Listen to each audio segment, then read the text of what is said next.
2n² plus 5n plus 3। अब इसको हम सोल्व करेंगे कि इसका कांस्टेंट ग्रोथ ऑफ फंक्शन और फंक्शन कैसे निकालते हैं और इस फंक्शन का टाइम कॉम्प्लेक्सिटी हम कैसे फाइंड आउट करेंगे, वो हमें निकालना है। तो सबसे पहले तो हम इसमें देख लेते हैं कि अगर मुझे ये ग्राफ बनाना हो इसका, तो ये ग्राफ कैसे बनेगा। तो मैं क्या करूंगा, इसके अंदर इसका टाइम कॉम्प्लेक्सिटी निकालने की कोशिश करूंगा, और उसको निकालने के लिए मैं यहाँ पे क्या करूंगा कि एक n की वैल्यू को पुट करना शुरू कर दूंगा। n की वैल्यू को पुट करूंगा और वहां से मैं फाइंड आउट करूंगा कि इसका अपर लिमिट क्या आएगा और n नोट कौन सी वैल्यू होगी। तो अब मान लीजिए आप किसी शॉप पे जाते हो, उसमें 25,000 3 रुपए का सामान खरीदते हो, तो ऐसे कितने चांसेस हैं कि वो शॉपकीपर आपसे 3 रुपए भी मांगेगा, शॉपिंग मॉल को छोड़ के।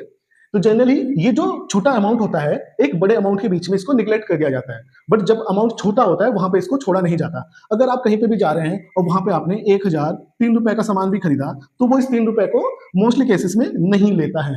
बट अगर आपने सामान ही 10 रुपए का खरीदा हो, ठीक है, या फिर 12 रुपए का खरीदा हो, तो ऐसा कोई चांसेस नहीं है कि वो इस 2 रुपए को या 3 रुपए को छोड़ दे। ऐसे बहुत कम चांसेस होंगे। तो होता क्या है कि जब हम एक ह्यूज अमाउंट की बात करते हैं, तो वहां पे जो ये छोटी वैल्यूज होती हैं, इनको निगलेक्ट कर दिया जा सकता है। उसको हम यहाँ पे समझते हैं कि एन की जब ग्रोथ होगी तो कैसे फर्क नहीं पड़ेगा। वो इस तरह से होगा कि मान लीजिए मैं यहाँ पे एन की वैल्यू पुट करना शुरू कर देता हूँ, एन इक्वल टू 1, तो इसकी वैल्यू क्या आएगी मेरी 10, इसकी वैल्यू आ गई मेरी 10। अब एन की वैल्यू मैं 2 पुट करता हूँ, तो इसकी वैल्यू मेरी क्या आएगी 21, इसकी वैल्यू आई। अब यहीं पे मैं n की वैल्यू 100 पुट करता हूं, तो 100 पुट करने पे यहाँ पे वैल्यू क्या आ रही है, इसकी आ रही है 20,503। अब यहाँ पे n की वैल्यू को मैं 10,000 पुट करता हूं, तो अब जैसे ही मैंने यहाँ पे 10,000 पुट करा, तो ये 20,50,003 आया। तो अगर यहाँ पे मैं देखूं तो छोटे वैल्यूज में इस 3 का बहुत इफेक्ट पड़ रहा था, बट जैसी बड़ी वैल्यूज होती हैं इस 3 का कोई इफेक्ट नहीं पड़ रहा है।